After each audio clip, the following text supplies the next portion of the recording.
ఏంటంటే ఇప్పటిదాకా 975 గ్రామాలలో ఈ ఫ్లోరైడ్ సమస్య తీవ్రంగా ఉంటే వచ్చిన ప్రతి నాయకులు కానీ అధికారులు కానీ ఇది ఒక టూరిజంగా కేంద్రంగా చూస్తున్నారు. ఇది పర్యాటక కేంద్రం కాదు. ఇది పర్యాటక కేంద్రం కానీ నిర్మమాటంగా చెప్తున్నాం. ఈ ఫ్లోరోసిస్ సమస్యను జాతీయ విపత్తుగా చూడాలి. ఇది జీవన మరణ పోరాట సమస్యగా చూడాలి. స్వామి తిరుపతమ్మ లాంటి వాళ్ళు నల్గొండ జిల్లాలో 75,000 మంది ఉన్నారు. వాళ్ళు కదలలేరు.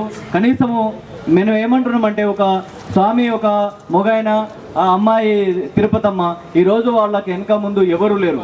ఇలాంటి పరిస్థితులలో వాళ్ళు పోరాటాలు చేస్తున్నారు ఏంటంటే వాళ్లకు మనం మనస్ఫూర్తిగా అభినందనలు తెలియజేయాలి.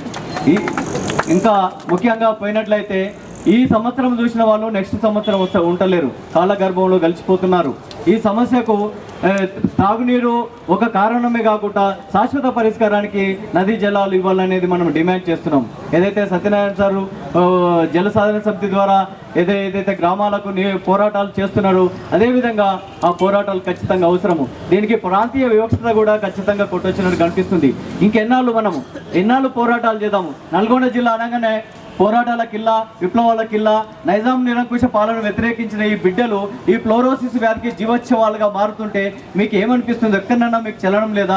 మీరు అసెంబ్లీలో కూర్చొని పార్లమెంటులో కూర్చొని మీ జీతభత్యాలకు ఇచ్చిన టైము ఈ ప్రాంత అభివృద్ధికి ఈ ప్రాంతానికి గుక్కెడు మంచినీళ్ళు ఇవ్వడానికి మీకు ఎందుకు మనసు ఒప్పట్లేదు అనేది మేము అడుగుతున్నాము.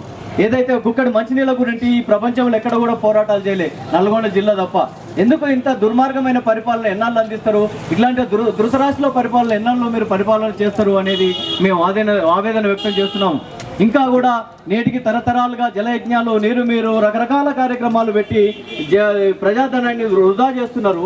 మరి ఈరోజు నల్గొండ జిల్లాలో ఒక 975 గ్రామాలకు నీళ్ళు ఇవ్వడానికి 1000 కోట్ల ఖర్చు వస్తుంది. మీ దోపిడీ 1,00,000 కోట్లు, ఒక్కొక్కరు 1,00,000 కోట్లు దోపిడీ జరిగింది.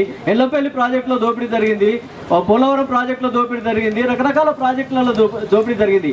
ఆ దోపిడీలో మీరు 5% మన నల్గొండ జిల్లా కేటాయించినట్లయితే ఈ పోరాటాలు మనం చేయవలసిన అవసరం లేదు. మిత్రులు మొన్న వచ్చినప్పుడు నల్గొండ జిల్లాలో నెట్జన్ ఫోరం సభ్యులు మొత్తం ఒక 2 రోజులు పర్యటన చేసి ఆ ఇళ్లలో పడుకున్నారు, వాళ్ళతో కూర్చున్నారు, మమేకమై వాళ్ళ సమస్యలు తెలుసుకున్నారు. ప్రతి ఒక్కరు మాకు గుక్కడు మంచినీళ్ళు అన్నారు, కానీ మాకు ఉద్యోగాలు కావాలి, మాకు భూములు వాంచని ఎక్కడ కూడా అనలే.